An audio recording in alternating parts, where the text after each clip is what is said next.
Olá, amigos do canal A Voz da Ampulheta. Hoje vamos embarcar numa viagem ao passado, direto para a Idade Média, para entender como começou um dos conflitos mais longos da história europeia. A Guerra dos 100 Anos. Imagine só, um conflito que durou mais de um século, de 1337 a 1453, envolvendo principalmente França e Inglaterra, e que teve como estopim uma disputa pelo trono francês. Sim, parecia novela medieval. Traições, batalhas, reviravoltas e jogos de poder. Tudo começou com a morte do rei francês Carlos IV, em 1328, sem deixar herdeiros homens. Isso abriu uma crise de sucessão.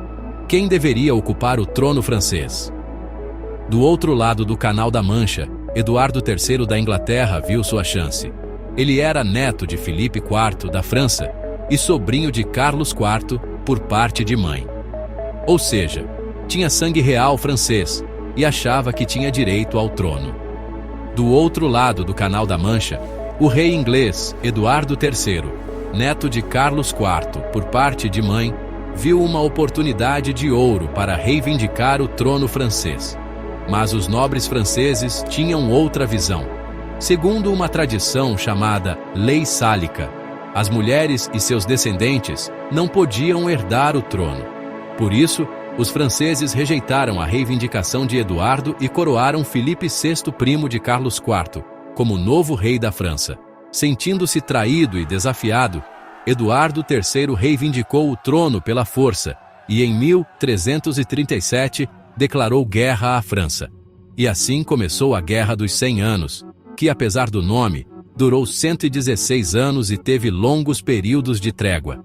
A França era de fato mais rica e populosa, mas a Inglaterra tinha uma vantagem importante: um exército profissional e disciplinado, além de uma arma letal, o arco longo inglês, longbow. Essa arma podia disparar flechas com precisão e a grandes distâncias, causando estragos nos exércitos franceses, principalmente entre os cavaleiros. Ao longo da guerra surgiram personagens marcantes como Joana d'Arc, além de transformações profundas na política, na sociedade e nas formas de guerra da época. Mas isso já é história para os próximos capítulos.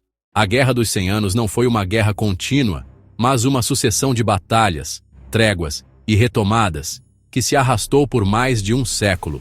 Um conflito que atravessou gerações, reis e estratégias, deixando marcas profundas em toda a Europa. Do lado inglês, os arqueiros armados com o temido longbow, o arco longo, se tornaram lendas vivas. Com essa arma poderosa, conseguiram vitórias impressionantes sobre os franceses em batalhas como Crécy, em 1346, Poitiers, em 1356 e Agincourt, em 1415. Mas por trás dessas vitórias, havia um custo altíssimo. E não só em vidas humanas. Manter um exército mobilizado por tanto tempo era extremamente caro. Armas, cavalos, mantimentos, transporte, tudo isso exigia dinheiro, muito dinheiro. Para bancar essas despesas, tanto a França quanto a Inglaterra começaram a aumentar os impostos cobrados da população. E aí começa o outro lado da história. Enquanto reis e nobres disputavam o poder, o povo comum era quem mais sofria. Camponeses e comerciantes viam seus ganhos minguarem. Jovens eram convocados para lutar. Regiões inteiras eram saqueadas e cidades arrasadas viravam campos de refugiados. O descontentamento popular aumentava a cada novo tributo, a cada novo anúncio de guerra. Essa pressão contribuiu para revoltas populares, como a Jacquerie na França, em 1358, e a revolta dos camponeses na Inglaterra, em 1381. Ambas mostravam que, apesar de parecer uma disputa entre reis, essa guerra mexia com toda a estrutura da sociedade medieval. Com o passar das décadas, o peso da Guerra dos 100 Anos deixou de cair apenas sobre os reis e nobres. Quem mais sofria eram os camponeses e os trabalhadores das cidades. Enfrentando colheitas fracassadas, doenças como a peste e a cobrança de impostos cada vez mais altos, o povo começou a perder a paciência. Na França, em 1358, estourou uma revolta camponesa conhecida como Jacquerie. Os rebeldes, muitos armados apenas com ferramentas agrícolas como foices e enxadas, atacaram castelos, destruíram propriedades e enfrentaram a nobreza. O nome Jacques vinha do apelido pejorativo Jacques Bonhomme, usado pelos nobres para se referir aos camponeses.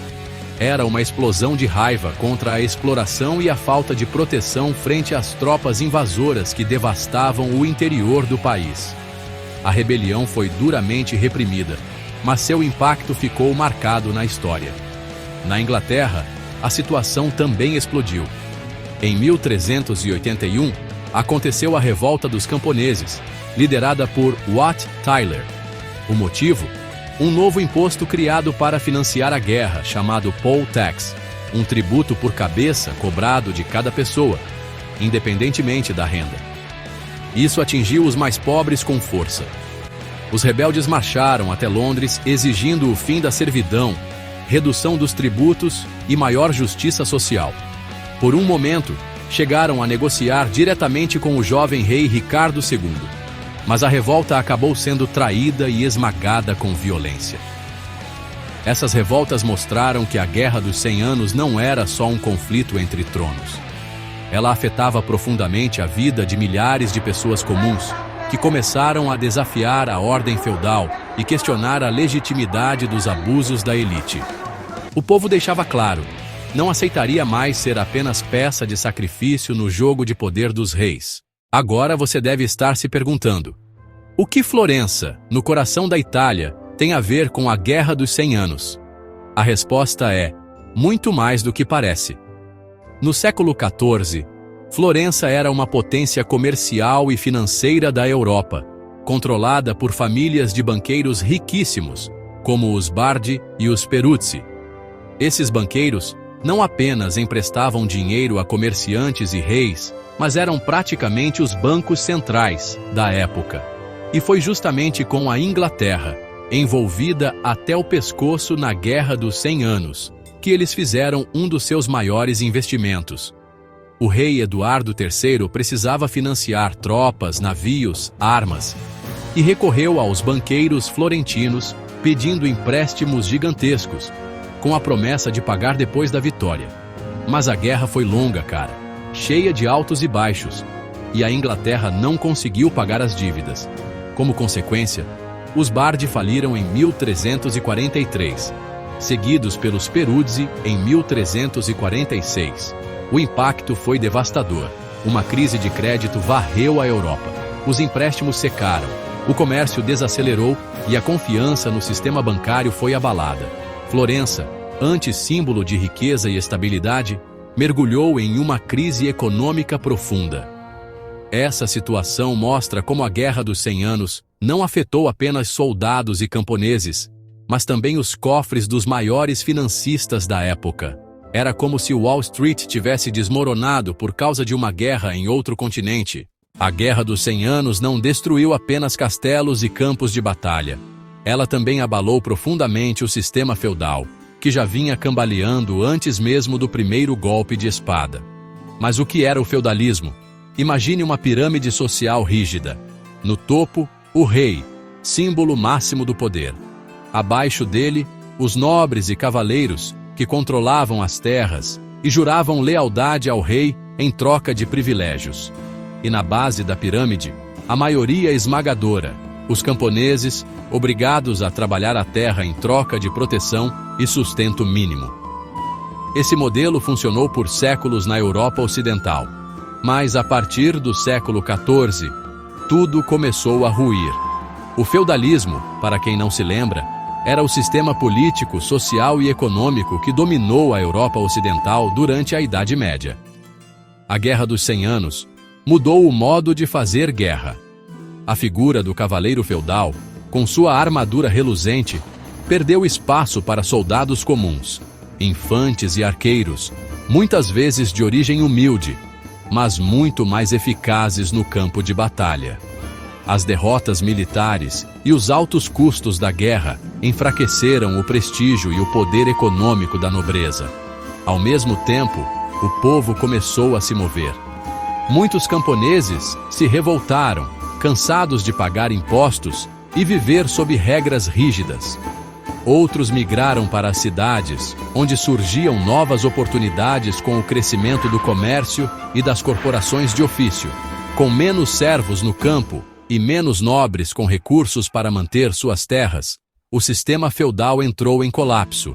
Era o fim de uma era e o nascimento de uma nova sociedade, mais urbana, mais comercial e cada vez mais distante da lógica feudal. Enquanto o sistema feudal desmoronava, um novo modelo econômico começava a tomar forma. Não era ainda o capitalismo como conhecemos hoje, mas já apontava nessa direção. Os historiadores chamam esse período de proto-capitalismo, ou seja, um capitalismo em formação. Mas o que estava mudando exatamente? As cidades em crescimento, com a crise no campo e o enfraquecimento da nobreza feudal, muitas pessoas migraram para as cidades. Lá, surgiram novos centros de produção e comércio, impulsionando o desenvolvimento urbano.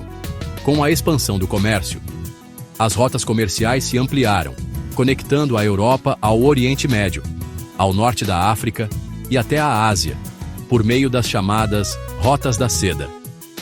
Produtos como especiarias, tecidos finos, perfumes e metais preciosos circulavam com mais intensidade.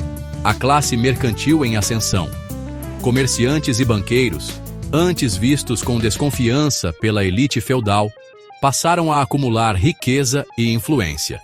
Famílias como os Médici, em Florença, ou os Fugger, na Alemanha, se tornaram verdadeiros poderes paralelos aos reis e à igreja. As novas práticas econômicas. Começaram a surgir instituições que depois seriam típicas do capitalismo, como bancos, letras de câmbio, seguros e empresas com investimento coletivo. Embriões das futuras companhias de comércio. Esse proto-capitalismo ainda coexistia com estruturas feudais e tradições medievais, mas já mostrava sinais claros de mudança. Produção voltada para o mercado, busca por lucros e a valorização da iniciativa individual. Era o começo de uma transformação profunda que nos levaria séculos depois à Revolução Comercial, à expansão marítima europeia e ao capitalismo moderno. Após um longo período de guerras, crises e transformações sociais, algo novo começou a nascer na Europa. Houve um verdadeiro renascimento cultural. O Renascimento, como o próprio nome indica, foi um movimento que buscou reviver e reinterpretar os valores da antiguidade clássica, especialmente das culturas grega e romana. Mas atenção, não se tratava de uma simples imitação do passado. Era uma reinvenção, adaptada ao novo mundo que emergia dos escombros da Idade Média. Entre os séculos XIV e XVI, o Renascimento floresceu, principalmente na Itália, e depois se espalhou por toda a Europa. O que mudou? Houve uma redescoberta da razão e do indivíduo. Os pensadores renascentistas colocaram o ser humano no centro das atenções. Isso ficou conhecido como humanismo, a retomada da valorização das capacidades humanas, da razão, da criatividade e da busca pelo conhecimento.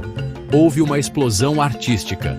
Artistas como Leonardo da Vinci, Michelangelo, Rafael e Donatello inovaram na pintura, escultura e arquitetura, usando técnicas como a perspectiva, o realismo anatômico e a simetria. A revolução no pensamento.